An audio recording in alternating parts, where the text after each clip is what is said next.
बाबा हनुमान जी को प्रणाम। महान त्यागी बाबा जुमदेव जी को प्रणाम।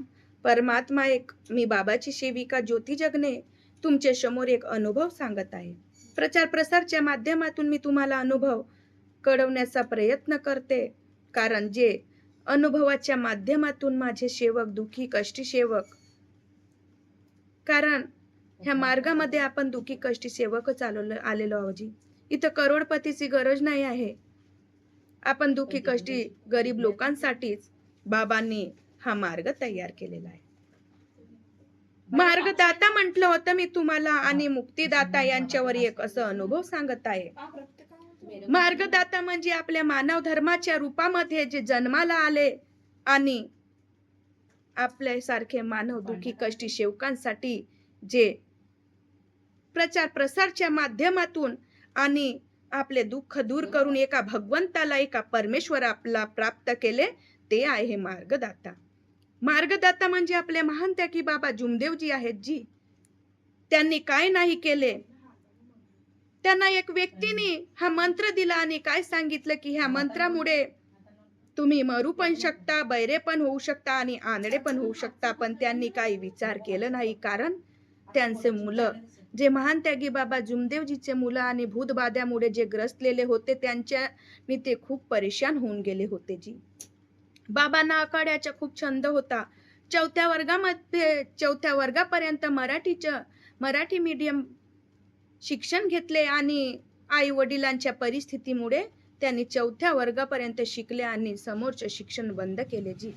आमच्या महान त्यागी बाबा जुमदेवजींनी एके दिवशी घरी गेले तर फुटीतून त्यांना असं भुरशट रंगाचा असा त्रिकाळ डोळा दिसला, कारण ते परमेश्वर आहेत। त्यांना बचपनापासून परमेश्वर दिसायचे। बघा सेवकांनो, मी तुमच्या समोर बाबांच्या बद्दल सांगण्याचा प्रयत्न करत असते। हे आमचे बाबा मार्गदाता आहेत। आणि त्याच्यानंतर बाबांनी काय काय नाही, लहानपणापासून त्यांना हनुमान चालीसा वाचण्याचा छंद होता। अखाड्यामध्ये जायचा होता, सोन्याच्या दुकानामध्ये कपड्याचं आणि ठेकेदारी पण काम केले, हे तर सर्वांनाच माहीत आहे। मार्गदाता त्याला म्हणतात, जे ह्या मानव धर्माच्या रूपामध्ये, ह्या सृष्टीमध्ये जे मानवाच्या रूपात येऊन एका परमेश्वराची जागृत शक्ती त्यांना मिळाली। हे आमचे महान त्यागी बाबा जुमदेवजी एक मार्गदाता आहेत जी। त्यांच्यासारखे तर आपण बनू नाही शकत, पण आपण जे सत्य मर्यादा प्रेमाची आपल्या समोर भीक मागितली आहे, त्याचं तंतोतंत पालन करायला हवं। मुक्तिदाता म्हणजे देवी धामी। आपण कधी दुर्गाला पाहिले का नाही, शंकरजीला पाहिले की नाही, गणेशजीला पाहिले की नाही जी। आपण हे देवी, जे देवतेच्या रूपामध्ये जन्माला आले, आपण कधी बघितले नाही, कारण ते आहेत मुक्तिदाता। देवळामध्ये आपल्याला बाबाने सांगितलेले आहेत की परमात्माची जी शक्ती आहे, जी निर्जीवामध्ये नसून एका सजीवामध्ये आहे। आपल्या बाबाने सांगितले आहे की आपल्या अंतरात्म्यामध्ये परमात्मा आहे। सर्वांच्या आत्म्यामध्ये परमात्मा आहे आणि एक मानव सेवक असेल किंवा अनेक चपन असेल, त्यांनी काही अनेक वाल्यांनी पण म्हटलं की बाबा हनुमानजी आणि बाबा जुमदेवजी पण म्हटलं, तर त्यांच्या पाठीशी आपले बाबा राहतात जी। बघा सेवकांनो, हे आपले मार्गदाता म्हणजे महान त्यागी बाबा जुमदेवजी आणि मुक्तिदाता।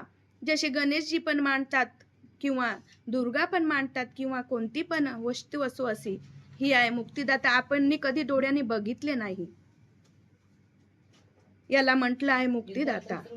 म्हणून मार्गदाता आणि मुक्तिदाता मध्ये मी सांगीन म्हटलं होतं, तर तुमच्या समोर हे सांगितले जी। कारण आपल्याला पण माहिती हवं, आपण हर वेळा आपण प्रचार प्रसार करतो, पण काही नवीन नवीन शिकण्याचं आपल्याला गरज आहे। तुम्ही पण प्रचार प्रसार करू शकता, असे नाही की मीच करणार म्हणून।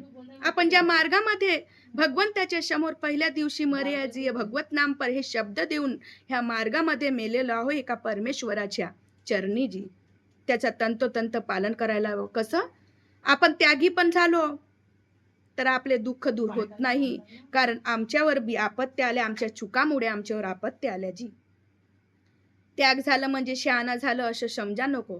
बाबांनी त्याग घडवायला सांगितले सेवकांना, असं नाही, पण त्याचा तंतोतंत जसे बाबांनी सांगितले तसं पालन करायला हवं।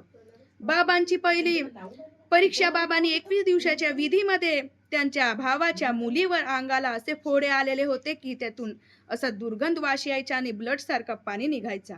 दुसरी शांताबाई आणि तिसरं बघा त्या शांताबाईच्या स्वतःचा मांस स्वतः खायची जी एवढी किती लाखो अब्जोची गिनती लावून बाबांनी सर्व देवी धामीला मिळून एक परमात्मा त्यांच्या रूपामध्ये आले आणि त्याने आपल्या पूजमध्ये असे लाखो अब्जो की गिनती लगा के सबूत बाधाओं को हवन कुंडली में डाल रहा हूं असे त्या शांताबाईच्या मुख कमलातून निघाले. हे आपल्या बाबाची अपरंपार शक्ती आहे. त्यांच्या नातवावर आपत्ती आली, मेलेला मुलगा मेलेला माणूस या मार्गामध्ये जिवंत झालेला आहे. माझा भाऊ पण मरण पावला होता जी, आणि ह्या मार्गामध्ये शब्द देतानीच असे चराटी तोडले आणि बघा शेवकांनो त्याला भगवंतांनी पूर्णपैकी आराम दिलं आणि आज चांगल्या सुखाने जीवन जगत आहे. मी तुम्हाला असंच एक अनुभव सांगत आहे. दिनेश पंचेश्वर, अमोली गाव बघा, तहसील गर्रा, जिल्हा बालाघाट इथला हा एक अनुभव आहे अमोली गावचं. दिनेश पंचेश्वर याचं सुखाचं परिवार जगायचे आणि 6 जणांचं यांचा परिवार यांचा प्रपंच चांगलं साधत होतं. शेतीवाडीचं काम करायचे आणि मरार समाजाचे होते दिनेश पंचेश्वरजी. त्याच्यानंतर ते शेतावर जायचे, आपल्या कामाकाजाला जायचे आणि त्यांच्या सुखाचा परिवार चांगलं चालत होतं. आणि काही दिवसानंतर बघा शेवकांनो त्यांना कोळची बिमारी झाली दिनेश पंचेश्वरला. आता काय करायचं? पंडा पुजारी केले, तांत्रिक मांत्रिक केले, इकड तिकडची पुष्कळ औषधी केली, पण त्यांना काही आराम झालं नाही जी. बघा शेवकांनो त्याच्यानंतर काय करायचं? दिनेश पंचेश्वरची अशी हालत झाली, त्याच्या शरीरानं दुर्गंध वास यायची आणि असा पस पडायचा त्याच्या शरीराने. पूर्ण हाताचे आणि पायाचे असे जे उंगल्या होते त्या पूर्ण नाही का गळून गेले होते जी. त्याला त्याच्या आई वडिलांनी कोट्यामध्ये नेऊन टाकलं. कोट्यामध्ये राहत होतं दिनेश पंचेश्वर. आणि बघा त्यांच्या पत्नीने असं म्हणतात ना, वेळेवर कुणी साथ नाही देत. त्यांच्या पत्नीने त्यांचा साथ सोडून दोघे मुलांना पकडून आपल्या माहेरी गेली जी. आता नाही आई वडील काही करायचे नाही, कुणी नाही पाणी द्यायचे ना जेवण द्यायचे दिनेश पंचेश्वरला. त्याला कोठ्यातून पण काढून फेकून दिले, एवढी वास यायची की काय सांगू. असे ढुंगणाने असं घासरायचं आणि चालायचं जी. बिचारा चालू नाही शकत होतं, एवढं गलून गेलं होतं. लोकांच्या दरवाज्यात जाऊन भीक मागायच्या, कुणी पाणी द्यायचे तर कुणी जेवण द्यायचे. आणि त्याच्या वाशाने गावातल्या लोकांनी बी बाहेरच्या लोकांनी बी त्याला जेवण करायला आणि पाणी पाजण्यास मना केले आणि देणं बंद केलं जी. आता काय करायचं, परेशान होऊन गेलं. एके दिवशी रमेश खरोले त्या गावचं जवाई होतं आणि दिनेश पंचेश्वरचं असं एकदम जवळचं फ्रेंड होतं. बघा तो आधी आपल्या सासूरवाडी अमोली गावला यायचे तर पहिले दिनेश पंचेश्वरशी मिळूनच जायचं जी, कारण एवढी जिगरी दोस्ती होती त्यांची. रमेश खरोले आपल्या दोस्ताला दिनेश पंचेश्वरा मिळायला त्याच्या घरी गेले आणि त्यांच्या आई वडिलांना विचारलं दिनेश पंचेश्वर कुठे आहे. त्याच्या आई वडिलांनी काय म्हटलं माहिती नाही, कुठं पागल होऊन निघून गेला घरून. रमेश खरोरेला विचार आलं की असं कसं होऊ शकतो, माझ्या तर फ्रेंड चांगलं काम धंदे चांगलंच करायचे आणि असं कसं पडून गेलं पागल बनून. तो एका पानठेल्यामध्ये जायला बसलं, चाय प्यायला खर्रा घ्यायला जायला बसलं. त्याला वाटेमध्ये एक भिकारी सारखं दिसलं आणि त्या भिकारीच्या रूपामध्ये कोण दिसलं जी? दिनेश पंचेश्वर दिसलं. त्याच्यानंतर बघा शेवकांनो दिनेश पंचेश्वरच्या जवळ गेले आणि काय म्हणतात, दिनेश पंचेश्वर मेरे पास मत आओ जी जवाई, माझ्या जवळ तुम्ही या नको, कारण मला कोडची बिमारी आहे आणि ही कोडची बिमारी एकाला नसून सर्वांना लागते. रमेश खरोलीनी काय म्हटलं, नाही जवाई तुम्ही असे विचार करू नका जी, माझ्या सोबत माझा परमेश्वर आहे, तुम्ही सर्व सोडा. दिनेश पंचेश्वरला म्हटलं रमेश खरोलेनी की तुम्ही हे सर्व सोडा आणि एकच विचार करा, जे मी म्हणणार ते करणार काय. दिनेश पंचेश्वरांनी म्हटलं मी औषधी केले, पंडा पुजारी केले, तांत्रिक मांत्रिक केले, पण मला कुठे आराम झाला नाही आणि असं काय आहे जो मला आराम होणार. रमेश खरोलेनी म्हटलं फक्त तुम्ही बाबा हनुमानजी आणि बाबा जुमदेवजी म्हणते राहा आणि तुमचे आराम नाही होणार तुम्हाला तर तुम्ही याला पण सोडून द्याल. हा परमात्मा एक मार्गामध्ये होते जी रमेश खरोले. हा एवढा अपरंपार शक्तीचा बाबा जुमदेवजींनी बनवले आहे की इथं टीबी कॅन्सर काही पण बिमारी असतो दूर होतो जी. त्याच्यानंतर दिनेश पंचेश्वरांनी बाबा हनुमानजी बाबा जुमदेवजी म्हटलं आणि त्याचे 25% जी कोडची बिमारी होती दूर झाली. त्याच्यानंतर त्याला काय म्हटलं, आपण कार्यकर्ता काकाजी जवळ जाऊ.